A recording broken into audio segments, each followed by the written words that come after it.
Dan untuk mengetahui pergerakan saham hari ini, kita bergabung dengan analis Mirae Asset Sekuritas. Selamat pagi Mas Dodi. Ya Mbak Christine, tadi kita baru saja lihat IHSG dibuka memang sedikit menghijau begitu ya, tapi kemudian angkanya tidak atau masih di bawah level 6.000. Pergerakannya menurut Anda untuk hari ini seperti apa?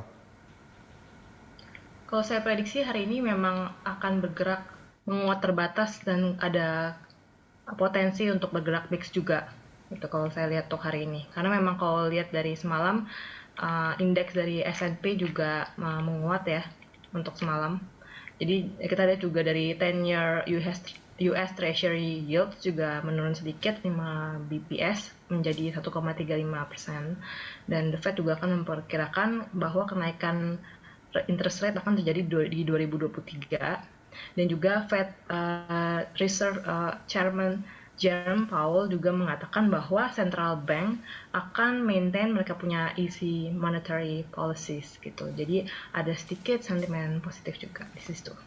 Kalau prediksi Anda bakal tembus 6.000 nggak untuk hari ini Mbak Christine?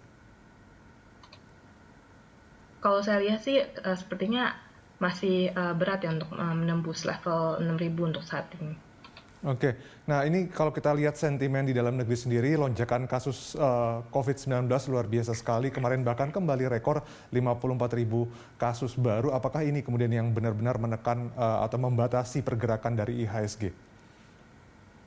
Iya betul sekali. Jadi kalau saya lihat ya IHSG kan kemarin ditutup melemah 0,55% ya di hari Rabu. Karena kalau saya lihat investor domestik juga masih memperhitungkan juga dari revisi Bank Indonesia yang memangkas pertumbuhan ekonomi Indonesia menjadi 3,8 sampai 4,6% dari yang sebelumnya 4,1 sampai 5,1%. Dimana dengan asumsi penambahan kasus COVID-19 ini menyebabkan di third quarter 2021 nanti GDP kita akan menurun dari yang sebelumnya diekspektasi 4,1% menjadi 3,8%. Dan juga ada kemungkinan yang akan terjadi di mana PPKM darurat ini akan diperpanjang sampai 4-6 minggu ke depannya untuk membalikan kasus COVID harian yang saat ini meningkat secara signifikan di Indonesia gitu. Nah, tapi kalau kita bandingkan PPKM sekarang begitu ya dengan mungkin istilahnya PSBB di tahun 2020, pelemahannya sebetulnya tidak sedalam di tahun 2020. Nah, ini daya tahan dari IHSG itu seperti apa sebetulnya untuk tahun ini? Ya kalau kita lihat kalau tahun lalu kan memang kita masih belum dapat memprediksi kan COVID-19 ini seperti apa outcome-nya dan berapa besar dampaknya. Namun kalau sekarang kan kita melihat ini dengan PPKM darurat ini diharapkan adanya short term pain namun untuk untuk long term gain nantinya gitu ketika nanti PPKM emergency di lift up oleh pemerintah gitu. Dan saat ini dengan PPKM darurat dengan sektor-sektor non-esensial yang wajib bekerja dari rumah 100% dan juga penutupan dari mal-mal, ya kita harapkan tidak akan berlangsung secara lama gitu. Jadi Dan untuk tahun ini ya kita juga walaupun mengekspek third quarter adanya sedikit penurunan lagi, namun kita melihat masih adanya improvement gitu dibandingkan tahun lalu. Karena kalau kita lihat dari vaksin juga sudah di roll out dan juga sudah berjalan dengan cukup lancar gitu. Oke, dan kalau kita lihat juga kan Bank Indonesia kemudian juga merevisi target pertumbuhan ekonomi kita, begitu targetnya menjadi turun. Nah, prediksi Anda sendiri seperti apa, Mbak Christine? Ya, kalau saya lihat memang di third quarter sepertinya akan ada penurunan, GDP yang lebih lambat untuk bertumbuh dibandingkan dari ekspektasi sebelumnya. Karena memang di bulan Juli ini kan pergerakan manusia juga lebih terbatas.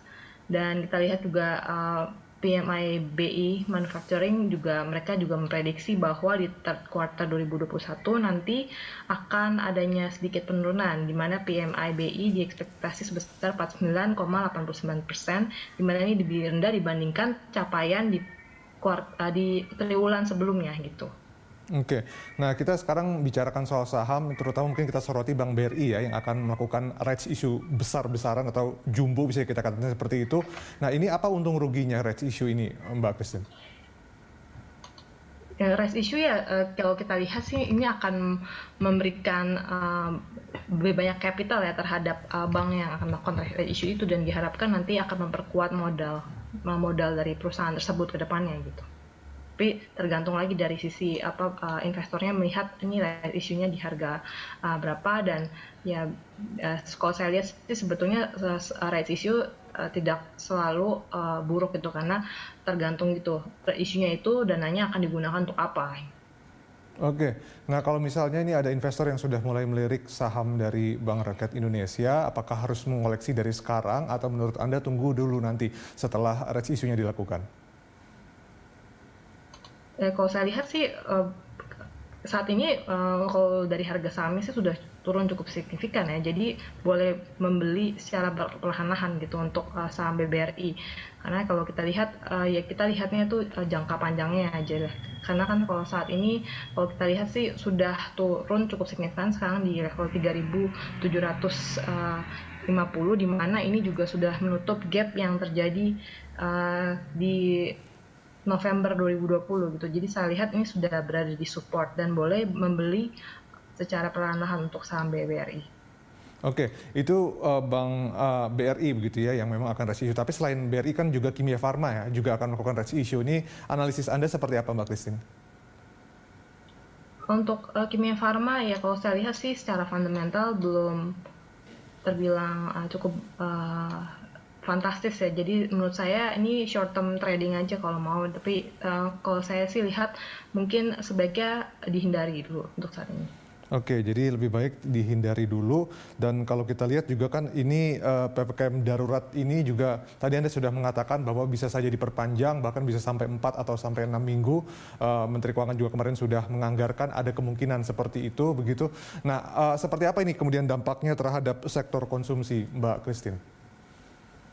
Kalau saya lihat untuk PPKM yang diperpanjang ini berakibat negatif terhadap saham-saham retailer. Kalau saya lihat ya seperti Mitra Adi Perkasa, Ramayana.